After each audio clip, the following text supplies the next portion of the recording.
So is this the right circuit? That's it, all right.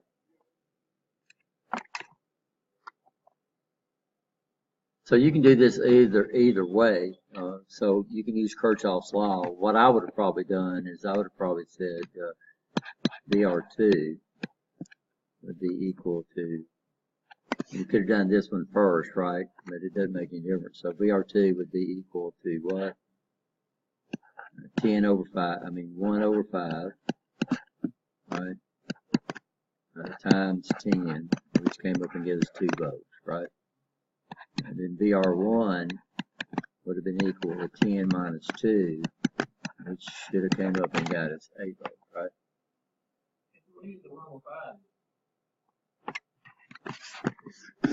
40, so the formula would be, I did a lot of it in my head.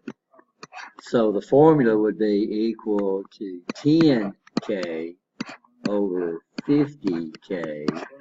I marked this off, marked this off, marked that off, marked that off, and came up to get 1/5. So right off the bat, I knew it was 20% without picking up a watt calculator. And that's what's so neat. A lot of these, you can just look at the ratio, and even if you might use your calculator to get it precise, you almost know what to expect out of it, right? Understand? That's what's really cool. Then I would use VR4. VR4 would be equal to 2 minus what? 0.7, which would give us 1.3 volts, right? And then I'd set IE, which we assume is equal to IC, is going to be equal to 1.3 over 2K, about 650 microamps.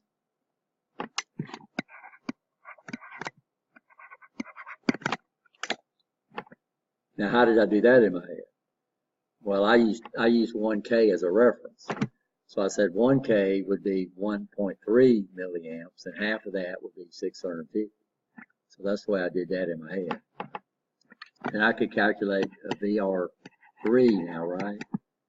So it's going to be equal to 6K times 650 micro, which is going to be what, guys?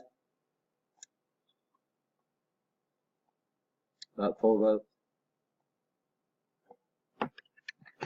Huh? 4 volts. Huh? I know 6 times 6 would be 36, so that would be around 3 volts, and then I just kind of ran. What's that?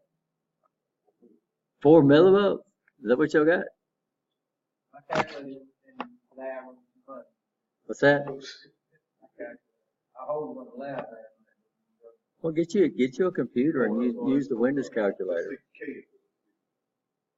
Okay, 6K. Thank you. That makes sense. So that'd be around 6. So around 4 volts. What is it? 3.9. So I left off K. So what I did is I said 6K times 6 would be 36, right? Would be around 3.6 volts. So I knew I was going to be about right, except I put 6 instead of 6K. All right.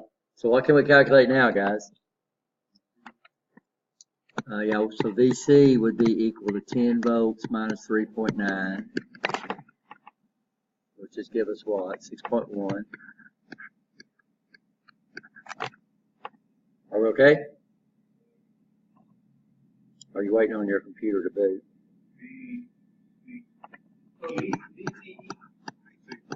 VCE, what we're going to do is we're going to take VE, right? You understand that? Minus what? VC.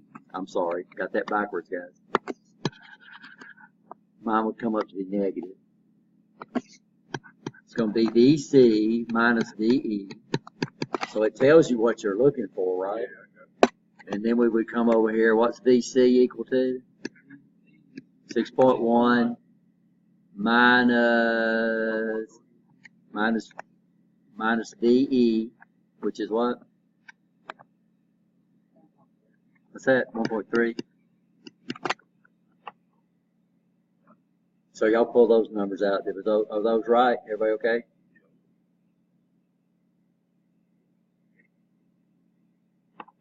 So here's VE right here, right?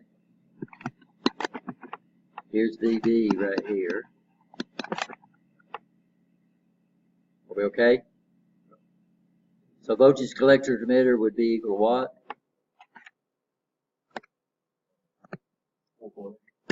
4.8. So operating in what region? Active region. Good.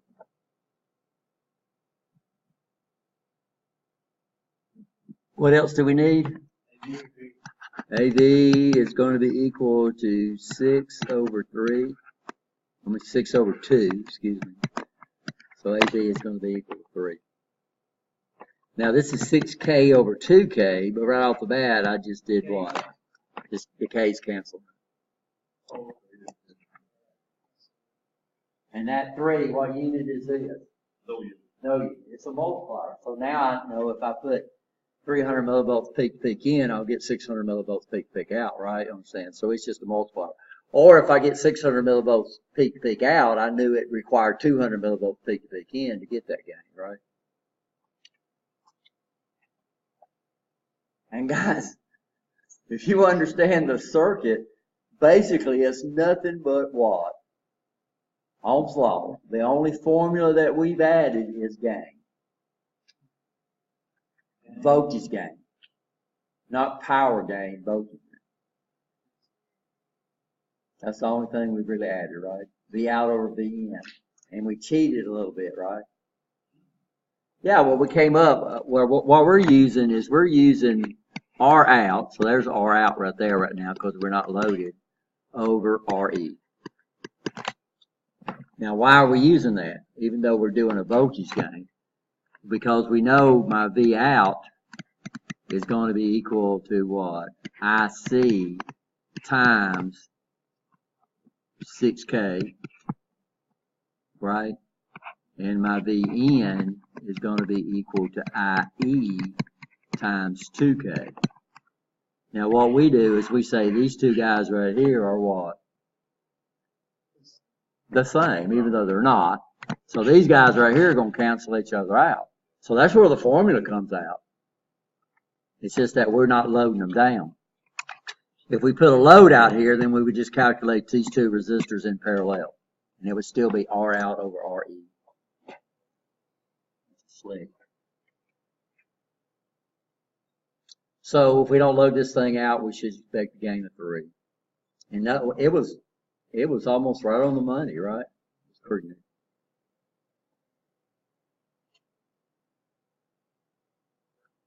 So is that everything on that circuit? And all the rest of them are what? Same. Yeah.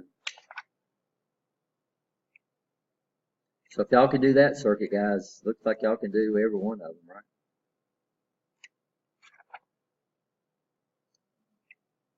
And like I said, you might, well, these guys, if you end up with a voltage gain of less than 1, then you got a problem. But these circuits are not for operational circuits. These circuits are just for calculations, right? See if y'all can do the math. So what we're doing is we're calculating a circuit that has a gain of 3. Using the formulas you learned back in where? DC. So all the circuits in DC did was create heat. These circuits we actually get more out than we put in, right?